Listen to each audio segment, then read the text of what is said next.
ስለዚህ ሐዋርያው ጳውሎስ ሲናገር ምን አለ? ወንድሞች ሆይ በክርስቶስ ኢየሱስ ሕፃናት እንደመሆናችሁ እንጂ እንደ ሥጋውያን እንጂ እንደ መንፈሳውያን አላያችሁም። መንፈሳዊ ናቸው፣ ግን እንደ መንፈሳዊ የመንፈሳዊ የህይወት ፍሬ የላቸው፣ የመንፈሳዊ የህይወት መገለጫ የላቸው። ዲክታተሮች ናቸው። እንደውም ሕፃናቶች ወደ ጌታ ቤት ከመጡ በኋላ እንደውም ዲክታተሮች ናቸው። ካልተለወጡ ካልተቀየሩ በጣም ለመንፈሳዊ ነገር የሚገዛና የሚታዘዝ ልብ የላቸው። የመንፈስ ፍሬና መንፈስ ያመጣውን የፍሬ መገለጫ እነሱ ላይ አናይም። ትህትና፣ ቅንነት፣ በጎነት፣ ርኅራኄ፣ ቸርነት እነሱ ላይ አይታይም። ለምን? የእነሱ መገለጫ ገላትያ ምዕራፍ 5 ቁጥር 19 ነው። በቃ ከ16 እስከ 19 ያለው ማለት ነው። ስለዚህ የሥጋ ስራ የተገለጠ ነው እንደሚል ቁጣ፣ ንዴት፣ ክፋት፣ ዘፋኝነት፣ ዝሙት፣ እርኩሰት፣ መዳራት፣ ጣዖት እነዚህ ሁሉ ታዲያ እግዚአብሔር ማንንም በድንገት አሳድጎ ያውቃል። እድገት ክስተት አይደለም፣ እድገት ፕሮሰስ ነው። እድገት በክስተት የሚመጣ አይደለም፣ በድንገት የሚመጣ አይደለም፣ ፕሮሰስ ነው። ይሄ ፕሮሰስ ደግሞ ምንድነው እሱ ስትሉ ለእግዚአብሔር ቃል የምንሰጠው ዋጋ፣ ለእግዚአብሔር ቃል የምንሰጠው ክብር፣ የእግዚአብሔር ቃል ከሕፃንነት ወደ ጎልማሳነት ሊያሳድገን የሚችል ስለሆነ የእግዚአብሔርን ቃል ምን ማድረግ አለብን ማለት ነው? መማር አለብን። የእግዚአብሔር ቃል የአገልጋዮች ቃል አይደለም። ብዙ አማኞች የሚገርማቸው ነገር የእግዚአብሔርን ቃል ማንበብ ያለባቸው፣ የእግዚአብሔርን ቃል ማስተማር ያለባቸው አገልጋዮች ይመስሏቸዋል። የእግዚአብሔር ቃል የአገልጋይ ቃል አይደለም። የእግዚአብሔር ቃል የነብይ አይደለም፣ የፓስተር አይደለም፣ የሐዋርያ አይደለም፣ የወንጌል አይደለም፣ የአማኞች ሁሉ ነው። ዳግመኛ የተወለዱ አዲስ ፍጥረት የሆኑ የእግዚአብሔር ልጆች የሆኑ የእግዚአብሔርን ቃል አላወቁም ማለት የቃሉ ወተት የላቸውም። የቃሉን ወተት አላገኙም ማለት ከወተትነት ወደ አጥንትነት ወይንም ከወተትነት ከሕፃንነት ወደ ጎልማሳነት የሚያመጣቸውን ምን አላገኙም ማለት ነው? አስተሳሰብና አመለካከት አላገኙም ማለት ነው። ስለዚህ በህይወታቸው ቅድም እንዳልኳችሁ እነዚህ ሁሉ ቀውሶች ይመጣሉ። ስለዚህ የሕፃናቶች ባህሪያቶችን በኋላ ነግራችኋለሁ። በተለይ ሐዋርያው ጳውሎስ ስለራሱ ሲናገር ልጅ ሳለሁ እንደ ልጅ አስብ ነበር፣ አሁን ግን ጎልምሻለሁ እያለ የሚናገረውን ክፍል ልንገራችሁ። አንደኛ ቆሮንቶስ ምዕራፍ 14 ቁጥር 20። ይሄ በጣም ወሳኝና አስፈላጊ ቃል ነው። አንደኛ ቆሮንቶስ ምዕራፍ 14 ቁጥር 20 ምን ይላል? ወንድሞች ሆይ ባስተሳሰባችሁ ሕፃናት አትሁኑ። ስለዚህ ኮማንድመንት ነው። እባካችሁ ባስተሳሰባችሁ ሕፃናት አትሁኑ። ዋዳዚዝሚን እደጉ ነው። ማደግ አለብን፣ መብሰል አለብን ማለት ነው። ባስተሳሰባችሁ ሕፃናት አትሁኑ፣ ለክፉ ነገር ሕፃናት ሁኑ። ባስተሳሰባችሁ ምን በሉ ይላል? ጎልምሱ። ስለዚህ ምን ማድረግ አለብን ማለት ነው? ከሕፃንነት አንድ ስቴፕ ማድረግ አለብን ማለት ነው። ከጎልማሳነት ሌላ ስቴፕ ማድረግ አለብን ማለት ነው። እድገት የሚጠቅመው ለምናድግለት ለእግዚአብሔር ሳይሆን ለራሳችን ነው። የምናድገው ለእግዚአብሔር አይደለም፣ የምናድገው ለራሳችን ነው። ለራሳችን ማደግ ካልቻልን፣ ለራሳችን የለውጥ ምንጭ ሆነውን የእግዚአብሔርን ቃል ማወቅ አልቻልን ማለት የብዙ ሰዎች መጫወቻ ነው የምንሆነው። የአገልጋይ መጫወቻ ትሆናላችሁ። የአገልጋዮች የስልጣናቸው መለማመጃ ትሆናላችሁ። የነቢያቶች መጫወቻ ትሆናላችሁ። የትንቢት መቀለጃ ትሆናላችሁ። የጸጋ ስጦታ መቀለጃ ትሆናላችሁ ማለት ነው። እነዚህ የጸጋ ስጦታዎች ኦፍኮርስ ለቤተ ክርስቲያን ጥቅም ሆኖ ነው ግን የተሰጡት። ግን እንደዚህ ትሆናለህ፣ ትጀምራለህ፣ ታቆማለህ፣ ትባላለህ። ስለዚህ ጠላት ባንተ ላይ ይሰራል። አሜን። ጠላት እኮ ባንተ ላይ አይሰራም። ግን ጠላት ይሰራል ለሕፃናት ላይ የሚባለው ሁሉ ጊዜ በድንጋጤ ውስጥ ስላለ በመረጋጋት ውስጥና በድፍረት ስለማይመላለስ ጠላት እንደሚሰራባቸው ያምናሉ ማለት ነው። በሽታ አንተን ሊያጠፋ መጥቶ አሜን እንላለን። ነገር ግን መጽሐፍ ቅዱስ ሲናገር በመገረፉ ቁስል ተፈወሳችሁ ይላል። ያንን የመገረፉ ቁስል የቃል ብርሃን ካልመጣልን፣ ወደ ብስለት መምጣት ካልቻለን አሁን እንላለን። ህይወት በእኛ መንገድ ላይ፣ ህይወት በእኛ አስተሳሰብ ላይ፣ ህይወት በእኛ የእግዚአብሔር መልካምነትና በጎነት መገለጫ ላይ ትክክል ስላልሆነ ለስጋዊና እንደገና ደግሞ ለዓለማዊ ነገር በጣም የተጋለጥን ስለሆነ ዝም ብሎ የጸጋ ስጦታዎች እንዲያገለግለን ፈቃደኛ እንሆናለን። የአንዳንዶቹ እንደውም የትንቢትና የመገለጥ እስረኛ ሆነዋል። 50 ሉክ ደብተር እስኪጨርሱ ድረስ ፓስተር ከላይ እንደዚህ ብሎኛል፣ ነብይ ከላይ እንደዚህ ብሎኛል፣ ወንጌላዊ እንትና እንደዚህ ተናግሮኛል። ደብተራቸው የተሞላ በእግዚአብሔር ቃል ሳይሆን በትንቢት ቃል፣ ትንቢት በትንቢት ናቸው። አንዱም ሲፈጸም በህይወታቸው አትተውም። ለምን ስትሉ ሕፃናቶች ሁሉ ጊዜ ጎሽ ጎሽ፣ አይዞ በርታ በርታ፣ ሊውጥ የመጣለ እግዚአብሔር ያስመልጣል፣ ሊደፋ የመጣለ እግዚአብሔር ከጉድጓዱ ያስመለጣ። በቃ ህይወታቸው ሁሉ ጠላት፣ ህይወታቸው ሁሉ ዓለም፣ ነገራቸው ሁሉ ስጋዊነት መንፈሳዊ የሚባል ጥንካሬ ስለሌላቸው ህፃናቶች በኪዮስ ውስጥ በተለያየ አይነት ነውጥ ውስጥና በተለያየ አይነት ፈተና ውስጥ ምን ያደርጋሉ? ያልፋሉ። ለምን ስትሉ ትኩረታቸው አገልጋዮችና ትኩረታቸው መልእክቶች ላይ የቆመ ስለሆነ በእነሱ ህይወት ውስጥ የጎለመሰ አስተሳሰብ ስለሌለ ዓለም በእነሱ ላይ ሰይጣን በእነሱ ላይ ሌሎች ነገሮች በእነሱ ላይ ተጽዕኖ ያመጣባቸዋል። ሐዋርያ ጳውሎስ አስጠንቅቆ ነው የሚናገረው። ባስተሳሰባችሁ ህፃናት አትሁኑ። በእምናችሁ ባስተሳሰባችሁ። አስተሳሰባችንን የሚቀይረው ደግሞ ምንድነው ስትሉ ሕያውና የሚሰራው ይሄ እግዚአብሔር ቃል። ይሄ እግዚአብሔር ቃል የነፍሳችን መድኃኒት ነው። ይሄ እግዚአብሔር ቃል የእድገታችን ምንጭ ነው። ይሄ እግዚአብሔር ቃል ከሕፃንነት ወደ ጎልማሳነት የሚያመጣን ነው። የእግዚአብሔር ቃል የእድገታችን ምንጭ እንጂ የእግዚአብሔር ቃል ይሄ እግዚአብሔር ቃል ሃይማኖተኛ አይደለም ያደርገን። ሕፃንነታችንን አሽሮ ጎልማሳነታችንን የሚያመጣ ነው። ልጅነታችንን በትክክል የምንረዳበት፣ ስልጣናችንን በትክክል የምንረዳበት፣ ጸጋችንን በትክክል የምንረዳበት፣ በክርስቶስ ኢየሱስ የተሰራልንን አሜንና አዎ የምንልበት፣ በጨለማው ዓለም ላይ ብርሃናችንን የምናበራበት፣ በክፉ ዓለም ላይ ስልጣናችንን በመጠቀም በብዙ አቅም ተጽዕኖ ፈጣሪዎች የምንሆንበት፣ ከክብር ወደ ክብር፣ ከኃይል ወደ ኃይል፣ ከከፍታ ወደ ከፍታ፣ ከአለማፍራት ወደ ማፍራት የምንሸጋገርበትን ምንጭ ይሄንን የእግዚአብሔር ቃል እግዚአብሔር አምላክ ምግብና ከሕፃንነት ወደ ጎልማሳነት እንድንለወጥ አድርጎ እግዚአብሔር ይሄንን ቃል ምን አድርጎናል? ሰጥቶናል። በዓለም ዕውቀት መንፈሳዊ ዓለምን በጣም አንደኛው ነገር መረዳት አንችልም። በዓለም ዕውቀት መንፈሳዊ ዓለምን አንረዳም። የብዙ አማኞች ያለመለወጥ መንገድ ምን ነው ስትሉ ከእግዚአብሔር ቃል ይልቅ ለዓለም ዕውቀት በጣም ምንድናቸው? ክፍት ናቸው ማለት ነው። የዓለም ዕውቀትን የመሰብሰብ የዓለም ዕውቀትን የማግኘት ካፓሲቲ እንዳለን ሁሉ የእግዚአብሔርን ቃል ልክ እንደዚህ ማወቅ እንችላለን ማለት ነው። ሰው ሕፃናት ክፍል ይማራል፣ እንደገና ደግሞ የሆነ የደረጃ ትምህርት ይማራል፣ ሃይ ስኩል ይገባል፣ ዩኒቨርሲቲ ይመረቃል፣ ከዛ በኋላ የሆነ መስሪያ ቤት ይገባል። ዳቦውንና እንጀራውን የሚገዛበትን ደግሞ ዲግሪውን ከያዘ በኋላ ገንዘብ ያገኛል። ይሄ የዓለም ፕሮሰስ ነው ማለት ነው። በዚህ ዕውቀት ዓለም ላይ ተጽዕኖ እንደምንፈጥረው ሁሉ በዓለም ዕውቀት የእግዚአብሔርን ነገር ደግሞ መረዳት ስለማንችል የእግዚአብሔርን ዕውቀት ደግሞ እያወቅን ስንመጣ አይምሯችን እየታደሰ እየተለወጠ እየተቀየረ ክርስቶስን ወደ መምሰልና የእግዚአብሔርን ፍቃድና ሐሳብ ወደ ማድረግ ምን እናደርጋለን? እንመጣለን። ለዚህ ነው ለቤተ ክርስቲያን እነዚህ 5ቱ ቤተ ክርስቲያንን የሚመሯቸው ስጦታዎች ሐዋርያ ጳውሎስ ተሰጥቷል አለ። አንዳንዶችን ሐዋርያት፣ ነቢያት፣ አስተማሪዎች፣ ፓስተሮች፣ ወንጌላውያኖች አድርጎ ሰጠና ክርስቶስን በማመንና ምን በማድረግ በማወቅ ታድጉ ዘንድ እነዚህ የጸጋ ስጦታዎች እኛን ለማሳደግ ለቤተ ክርስቲያን የተሰጡ ምኖች ናቸው? ስጦታዎች ናቸው።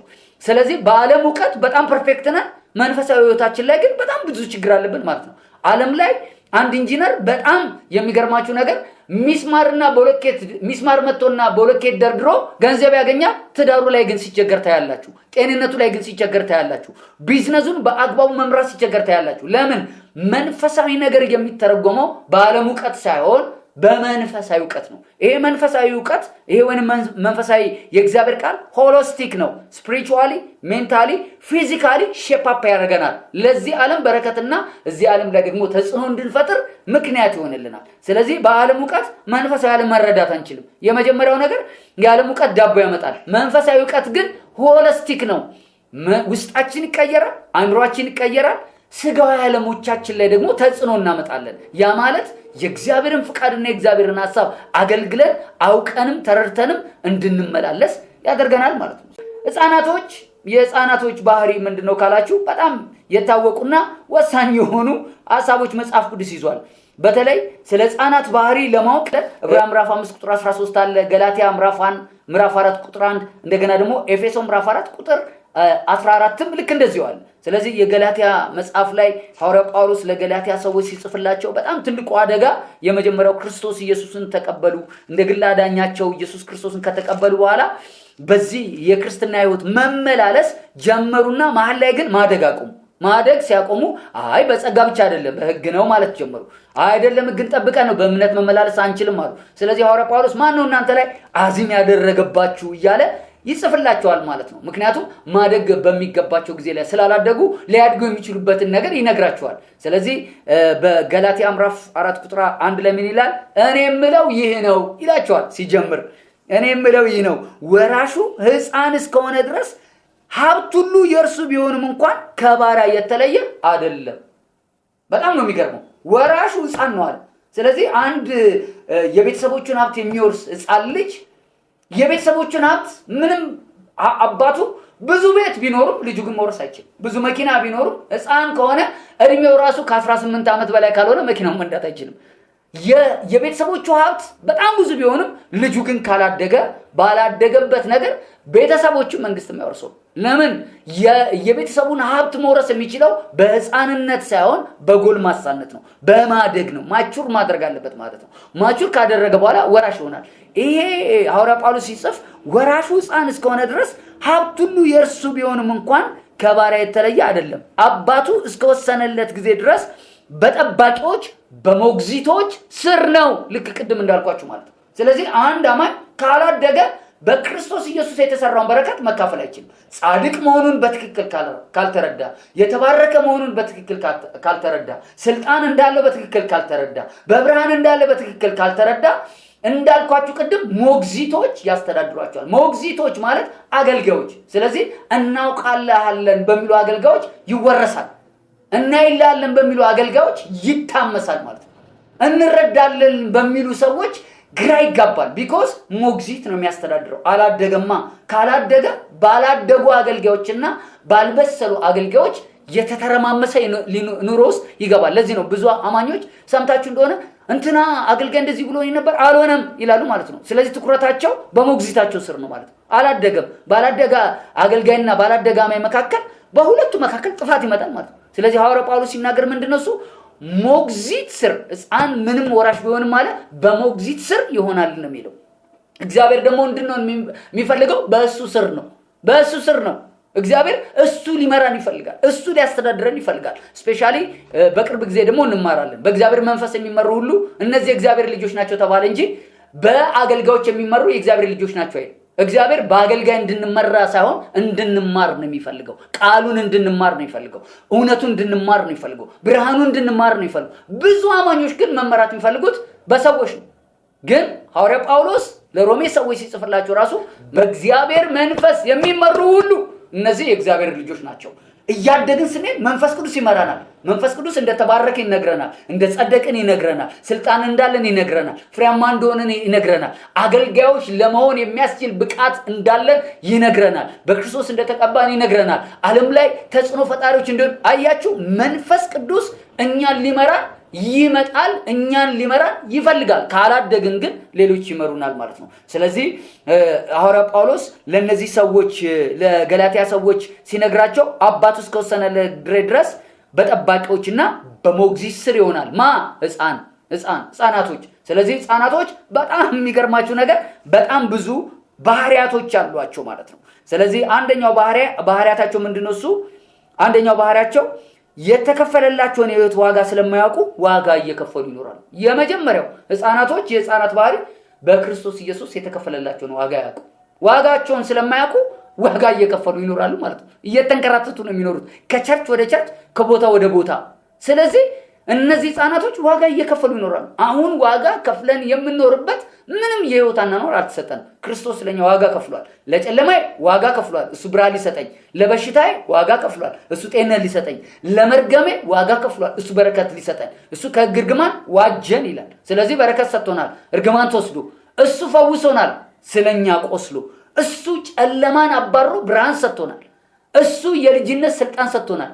በምንከፍለው ዋጋ ሳይሆን መንፈሳዊ ህይወት የምንኖረው በተከፈለልን ዋጋ፣ በክርስቶስ ኢየሱስ በተሰራልን ዋጋ ለመመላለስ ነው። ስለዚህ ብዙ ያላደጉ አማኞችና ያልበሰሉ በእድገት ውስጥ ያላለፉ አማኞች ህፃን ስለሆኑ ህይወታቸው ሁሉ በዋጋ ነው የሚኖሩ። ስለዚህ እንዴት በመንፈሳዊ ህይወቴ ዋጋ እየከፈልኩ እንደምኖር ይላሉ። እንዴት በህይወቴ እየተሰቃየው እንደምኖር ይላሉ። ለምን? የተከፈለላቸውን ዋጋ ስለማያውቁ በሚከፍሉት ዋጋ ይመላለሳሉ። ለዚህ ነው በመጽሐፍ ቅዱስ ላይ ሲናገር በጣም ደስ ይላል። ሮሜ መጽሐፍ ላይ ሲናገር በወደደን ይላል በእርሱ ከአሸናፊዎች እንበልጣለን። ስለዚህ ብዙ አሸናፊ የሚመስሉ ነገሮች ቢኖርም በወደደን ግን በክርስቶስ ኢየሱስ በተከፈለልን ዋጋ ከአሸናፊዎች ሁሉ እንበልጣለን። ሐዋርያው ደግሞ ዮሐንስ በአንደኛ ዮሐንስ መልእክት ምዕራፍ 5 ቁጥር 4 ላይ ሲናገር ከእግዚአብሔር የተወለዱ ሁሉ ዓለምን ያሸንፋሉ። ዓለምን የሚያሸንፈው እምነታቸው ነው። ስለዚህ ከእግዚአብሔር የተወለዱ ስማቸው ራሱ አሸናፊ ነው። ኃጢአትን ያሸንፋሉ፣ መርገምን ያሸንፋሉ፣ በሽታን ያሸንፋሉ፣ ጨለማን ያሸንፋሉ፣ የሰይጣንን አሰራር ያሸንፋሉ። እነዚህ አሸናፊ ሰዎች ተሸናፊ የሚሆኑት በክርስቶስ ኢየሱስ በተደረገላቸው ነገር ምን እንደሆነ ስለሚያውቁ የመጀመሪያ ዋጋ እየከፈሉ ምን ያደርጋሉ? ይኖራሉ። እግዚአብሔር ግን ዋጋ ከመክፈል ነፃ አውጥቶናል። ዋጋ እየከፈልን የምንኖረው ለምንድን ነው ካላችሁ ዋጋ የሚያስከፍል ዕውቀት ስለሌለን። ስለዚህ ዋጋ የሚያስከፍል ነገር በህይወታችን ስለሌለ በዛ አቅጣጫ ዋጋ እየከፈሉ ይኖራሉ። ሁለተኛ ራሳቸውን ችሎ ስለማይኖሩ ጥገኛው ይኖራሉ። ህፃናቶች በጣም የሚያሳዝነው በመንፈሳዊ ህይወታቸው ያላደጉ አማኞች ጥገኛ ናቸው። በቃ ጥገኛ ናቸው። ጸልይልኝ ፓስተርዬ ነብይዬ በቃ ህይወታቸው ሁሉ ጥገኛ ነው። እኛ ግን በመንፈሳዊ ህይወታችን እያደግን ስንመጣ አባቴ ይሰማኛል፣ አባቴ ያደምጠኛል። ስለዚህ አባ ብለን የምንጮህበት የልጅነት መንፈስ ተሰጠ እንደተባለ አባቴ ባርኮኛል፣ አባቴ ፈውሶኛል፣ አባቴ አጽናንቶኛል፣ አባቴ ቀብቶኛል፣ አባቴ በብርሃን ነው። እግዚአብሔርን እያወቅን በምንሄድበት ጊዜ ያ ያወቅነው ውጤት ያ የእውቀታችን ልክ ከእግዚአብሔር ጋር ያጣብቀናል። እግዚአብሔርን እናመልካለን፣ እናመሰግናለን፣ እንከተላለን። በእግዚአብሔር በክርስቶስ ኢየሱስ ተሰርቶ የተሰጠው ነገሮች ሁሉ በእግዚአብሔር የበረከት ጎርፍ የተጥለቀለቅ እንሆናለን። ሆሴዕ ላይ ሲናገር ምን ይላል? እንወቅ እናቆም ዘንድ እግዚአብሔርን እንከተል። ስለዚህ እግዚአብሔርን የምንከተለው በሰዎች ሳይሆን እግዚአብሔርን የምንከተለው እግዚአብሔር በሚያደርገው ሳይሆን እግዚአብሔርን አውቀን። ስለዚህ እግዚአብሔርን የሚያውቁ ልጆች ከህፃንነት መንፈስ ይወጣሉ። ብዙ ግን አማኞች ህፃናቶች ከሆኑ አይገርማችሁም? የሰዎች ጥገኛ ይሆናሉ። የመጀመሪያው ምንድነው? ጥገኛ ናቸው። ከእግዚአብሔር ጋር አብርቶ ሳይሆን የሚወጡት ይደውላሉ ሰዎች ጋር፣ አገልጋዮች ጋር እስቲ ጸልይልኝ፣ እስኪ ይልኝ ይላሉ። እነዚህ ሰዎች አላደጉም፣ እድገት የላቸውም። ባለማደግ ይሰቃያሉ ማለት ነው። ስለዚህ ልክ እንደ ጥንቆላ ሰዎች ጋር ካልተናገሩላቸውና የሆነ ነገር ካላወራቸው አይወጡም። ቀኑ ይከብዳቸዋል፣ ወሩ ይከብዳቸዋል፣ ሳምንቱ ይከብዳቸዋል፣ ስራው ይከብዳቸዋል፣ ትዳራቸው ይከብዳቸዋል። ለምን? እነዚህ ህፃናቶች ስለሆኑ ልክ እንደ ህፃናቶች አባትና እናት እንደ ልጆቻችን እንደምንል አይዟችሁ በርቱ፣ ዛሬ ዝናብ ቢኖርም አይዟችሁ ጥላለላችሁ፣ ዛሬ አይዟችሁ ፀሐይ ቢሆንም ቀለል ያላችሁ ልብስ ልበሱ። ስለዚህ የነሱ የህፃናቶች ህይወት በእናትና በአባታቸው ቃል ላይ የተመሰረተ ነው። እያደጉ ሲሄዱ አሁን አንድ ጎረምሳ ልጅ የ19 ዓመት ጎረምሳ ልጅ አባቱ አይዞ ዝናብ ቢኖርም አይዞ ፀሐይ ቢኖርም አይዞ ዓለም ላይ ያለው ችግር አይሎም ሂድ ነው የሚለው። እንዴት ፀሐዩ እንደሚያልፈው እንዴት ዝናቡ እንደሚያልፈው ልጁ በአካላዊ እድገትና በእውቀት የተሞላ ስለሆነ ፔኔትሬት አድርጎ ይሄዳል። እንደውም አባቱ መጥቶ አይዞ ልጄ ብለው ምን ሆነ ነው አባቴ ነው የሚለው። ለምን? ልጁ አድጓላ፣ ባደገበት የሚመላለስበት እውቀት አለ። ብዙ አማኝም ትልቁ ስቃይ ምንድነው ስትሉ ራሳቸውን ችለው ስለማይኖሩ ጥገኛ ናቸው። የጥገኝነት መንፈስ ያለባቸው ሰዎች ስጋውያን ናቸው፣ ህፃናት ናቸው፣ ለዓለም በጣም ቅርብ ናቸው።